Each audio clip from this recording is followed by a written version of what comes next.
الله أكبر. الله أكبر.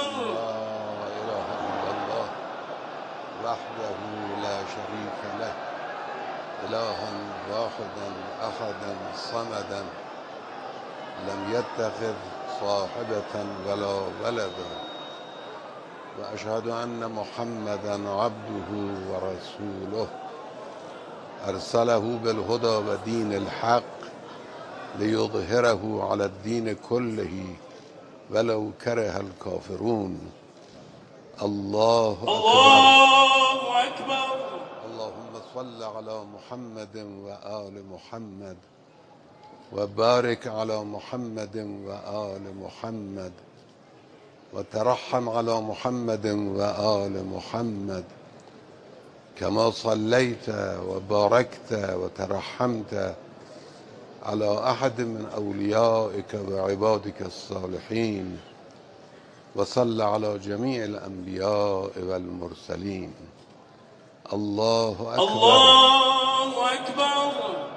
اللهم اغفر للمؤمنين والمؤمنات والمسلمين والمسلمات الأحياء منهم والأموات، تابع اللهم بيننا وبينهم بالخيرات، إنك مجيب الدعوات، إنك قاضي الحاجات، إنك على كل شيء قدير.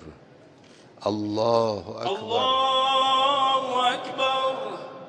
اللهم إن هؤلاء المسجين قدامنا عبادك وأبناء عبادك وأبناء إمائك نزلوا بك وأنت خير منزول به.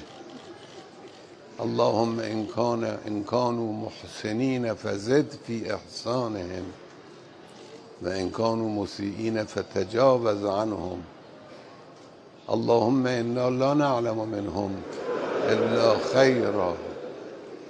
اللهم إنا لا نعلم منهم إلا خيرا. اللهم إنا لا نعلم منهم إلا خيرا، وأنت أعلم بهم منا. اللهم إنهم وإنا لا نجيرهم ولا يجيرنا منك أحد، فلا نجد من دونك ملتحدا.